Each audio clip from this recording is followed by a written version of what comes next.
Ang issue talaga dito, Almar, ay hindi yung paggastos. Ang issue dito is yung pamamaraan ng paggastos. No? How the money is spent, yung pamamaraan.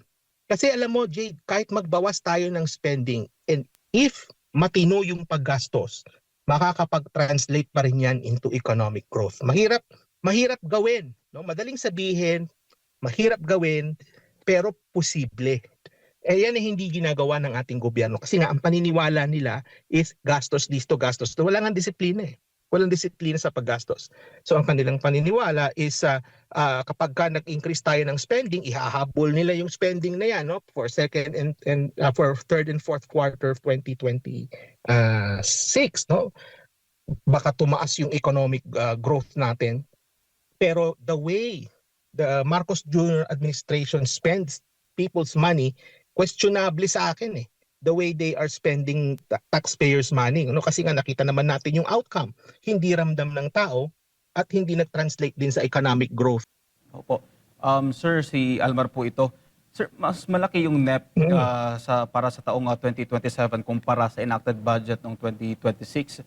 Sa tingin po ninyo, kailangan po bang magtaas ng pondo sa susunod na taon considering na wala naman po tayo nakikitang malalaking major projects ang kasalukuyang administrasyon, sir? Alam mo, Almar, maganda yung binring up mo yan. No? Kasi ang paniniwala ng economic team natin, and this has been true for many years, is kapag gumastos ang gobyerno, it is a solution to slow economic growth. So kumbaga kung matumal ang paglago ng ekonomiya, ang solusyon diyan para lumago, okay, gumastos ang gobyerno. Pero nakita naman natin itong panahon ni Pangulong Marcos Jr., gastos ang ating gobyerno and yet hindi ramdam ng tao and hindi siya nagtatranslate into economic growth. So anong problema? Ang issue talaga dito, Almar, ay hindi yung paggastos. Ang issue dito is yung pamamaraan ng paggastos. No? How the money is spent, yung pamamaraan. Kasi alam mo, Jade, kahit magbawas tayo ng spending and if matino yung paggastos, makakapag-translate pa rin yan into economic growth. Mahirap gawin. No? Madaling sabihin, mahirap gawin, pero posible. Yan ay hindi ginagawa ng ating gobyerno kasi nga ang paniniwala nila is gastos dito, gastos doon. Wala nga disiplina eh. Walang disiplina sa paggastos. So ang kanilang paniniwala is kapag ka nag-increase tayo ng spending, ihahabol nila yung spending na yan, no, for second and for third and fourth quarter of 2026, no? Baka tumaas yung economic growth natin. Pero the way the Marcos Jr. administration spends people's money, questionable sa akin eh. The way they are spending taxpayers' money. No? Kasi nga nakita naman natin yung outcome. Hindi ramdam ng tao at hindi nag-translate din sa economic growth, Almar. Sir, nabanggit na rin ninyo kung paano ginagastos yung pera ng taong bayan. Paano po masusundan ng ating mga kababayan kung tama po ba yung paggamit ng ating pamahalaan sa pondo po? At kasi alam naman natin na ang kasalukuyang administrasyon ngayon ay humaharap ngayon, sir, sa corruption issues po. Alam mo, kailangan kasi may transparency tayo. No? Kumbaga, halimbawa, magpapatayo sila ng flood control. Pag-usapan natin flood control kasi may malaking pera involved dyan eh. So, bago sila mag-propose ng isang flood control project, kailangan dyan ay pinag-aralan muna nila kung kinakailangan ba talaga ng flood control ng lugar na yun. Kailangan may feasibility, may scientific study. Ang nakita natin ng mga nagdaang taon is walang namang feasibility study, walang scientific study, and yet nag-allocate sila ng pondo para mapatayo, no, itong flood control project na ito. So ito yung sinasabi kong pamamaraan. Wala namang issue sa paggastos eh, so in principle. Kaya lang ang issue dito really is paano mo gagastosin. Gumastos sila ng budget, ginamit nila yung budget for flood control and yet hindi naman pala kailangan. Napunta lang sa graft and corruption. So yun yung una. May mga project tayo na kailangan talaga natin na pagkagastusan. Wala tayong magagawa kagaya halimbawa sa mga classrooms. Importanteng pagkagastusan yan. Ano? So may mga gastusin tayo na automatic appropriations ang tawag, Jade, Almar, no? Automatic, under the law, kailangan paggagastusan yan. Pero may mga klase tayo ng paggastos na kinakailangan pag-aralan din natin kung kinakailangan ba talaga. Isa pa, Almar, is tong issue ng confidential funds. And I'm not talking about yung issue kay Vice President Sara Duterte kasi alam naman natin na for this budget and the last and previous budget, zero siya, wala confidential. Itong confidential fund ng Office of the President, how is that money being spent? Is that money being spent wisely? Di ba? So again, yung issue niyan is yung paraan ng paggagastos.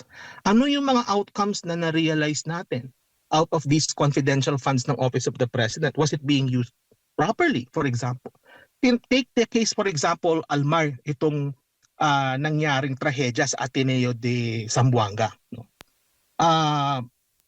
Kung nagamit ng maayos ang confidential funds, hindi sana nangyari ang outcome na yan sa Ateneo de Zamboanga. Bakit? Kasi na-monitor ng mabuti ng ating mga school officials, no, ng DepEd for example, kung nagamit sana yung confidential funds for that purpose, na-avoid sana natin itong mga ganitong klaseng trahedya, Almar. So and again, babalik na naman tayo sa issue ng pamamaraan ng paggastos. Ang nangyari, pinulitikan nila si Vice President Sara Duterte.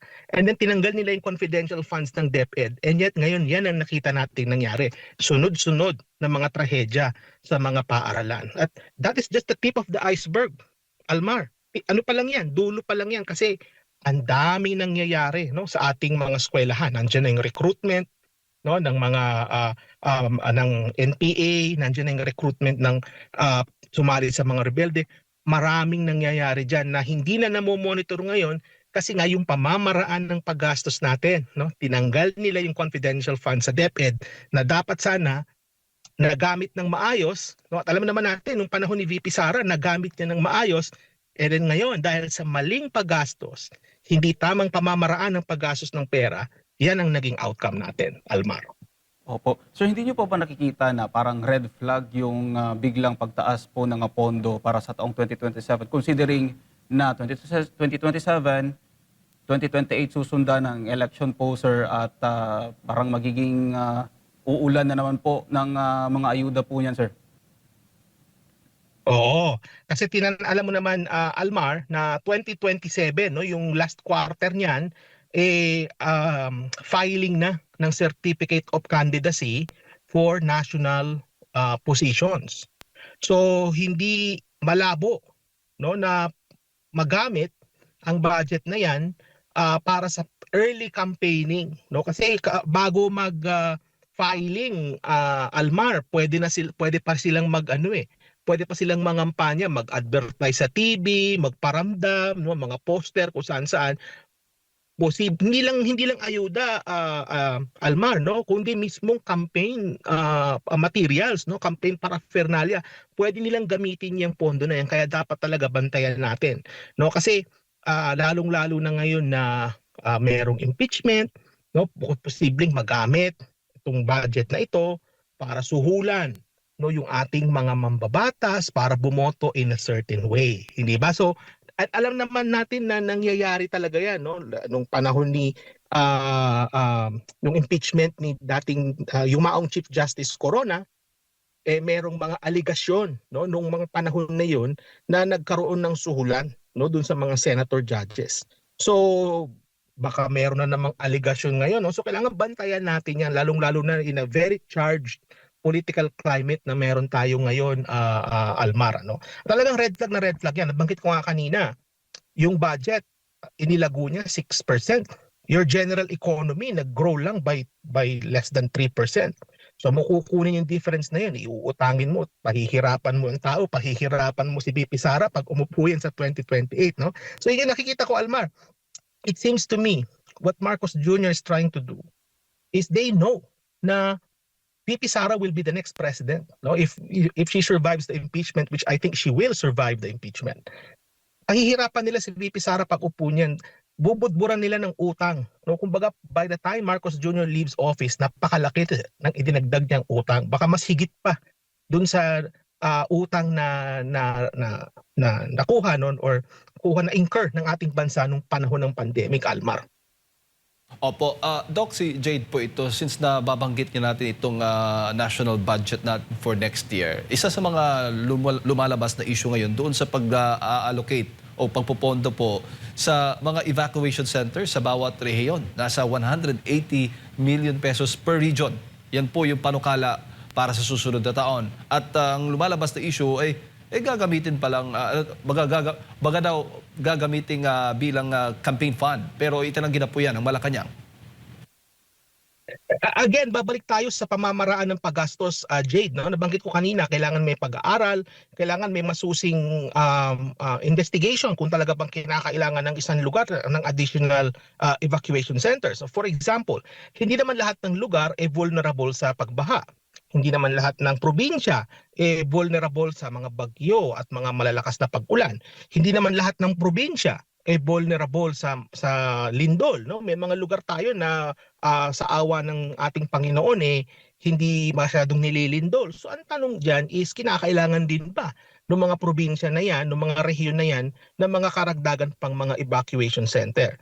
So hindi mayaalis sa ating mga kababayan ang pagdududa, no, na baka itong mga appropriation na ito, no, sa budget para sa pagpapatayo or pagre-refurbish, no, halimbawa ng mga iba't ibang evacuation center, mapupunta lamang ito for political purposes kasi nga considering malapit na ang election, no? So yun yung sinasabi natin na itong gobyerno ni Pangulong Marcos Jr. ay hindi pinagkakatiwalaan ng tao. Kasi kung pinagkakatiwalaan niya ng tao, hindi magdududa ang taong bayan kapag merong ganyang klaseng paggastos. So nakita naman natin sa mga survey, no, Marcos Jr. After EDSA could be considered as the least trusted president after the EDSA revolution.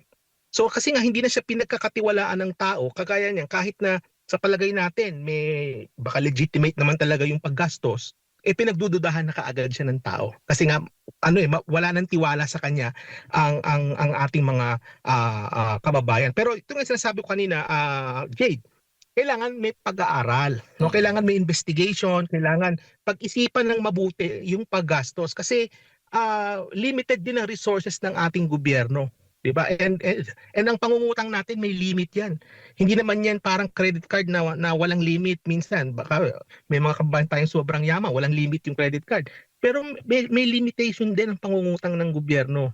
Jay, lalong-lalo na sa kagaya natin sa Pilipinas na hindi naman tayo developed country. No? So, kumbaga, wala na kasing tiwala ang tao sa gobyerno ni Marcos Jr. Kaya ganyan pinagdududaan. Oo. At ngayon, budget season na nga ay talagang tinatalakay na. Dinidinig na yung budget bawat ahensya. At nagkaroon nga ng kaunting mainit na debate o diskusyon doon sa Kamara noong unang araw nga ng pagtalakay niyang budget natin for next year, Doc. At ito mismo si Representative Toby Tiangco, nais niya na hindi lamang yung mga iba-ibang mga ahensya ang dadaan po dito sa plenary hearing. Deliberate kung paano ginastos po yung mga pondo po nila. Maging po ang House of Representatives. Tama ho ba para sa inyo? Kayo, sa tingin po ninyo, Doc, itong naging suhestyon, no, o panawagan ni Representative Toby Tiangco na dapat mabusisi din ng maipakita sa publiko kung paano ginagastos ng House of Representatives yung kanilang budget, lalo na for next year at sa mga nagdaang taon, Doc, itong budget nila para dyan sa Kamara. Alam mo, Jade, maraming pwedeng anggulo dyan. Una is dahil nga walang tiwala ang tao, no, sa ating mga institutions. Kaya yung spending ng House of Representatives ay gustong scrutinize. So tama nga naman talaga yun. Kasi of course we know na pera yan ng tao. But the fact is napakarami ng mga skandalo, no, na nangyayari ngayon, no, as related sa graft and corruption among members of Congress. So, kinakailangan talaga na busisiin ng mabuti itong budget na napupunta sa House. Hindi lang sa House, sa Senate. And by the way, to be fair, hindi lang naman dapat sa kanila, para sa lahat, no? Even sa judiciary, no, there's corruption there as well, no? Walang kawala dapat. Kumbaga, kung bubusisiin natin, it will be across the entire institution of government sa ating bansa.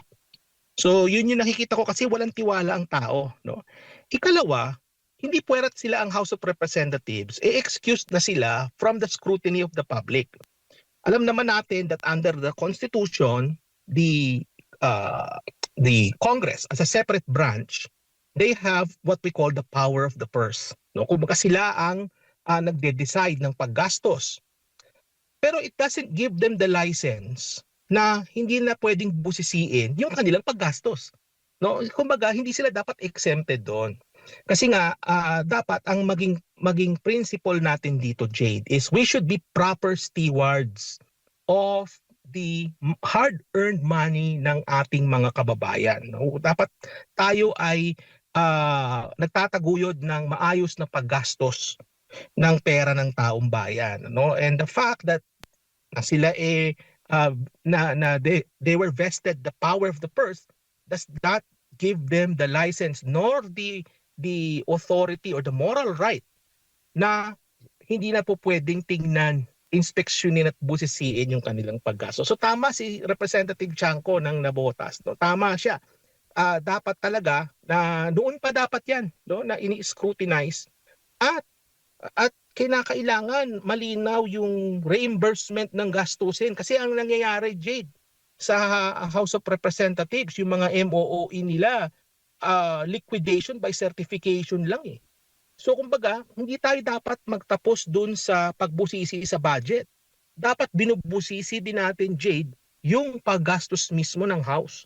Hindi po pwede yung liquidation by certification. Hindi fair yan sa taong bayan. At pumunta ka sa ibang bansa, hindi ganyan mag-operate ang mga ibang mga parliament or House of Congress ng mga ibang bansa. Talagang to the last centavo, ino-audit yan, makikita mo kung saan napunta.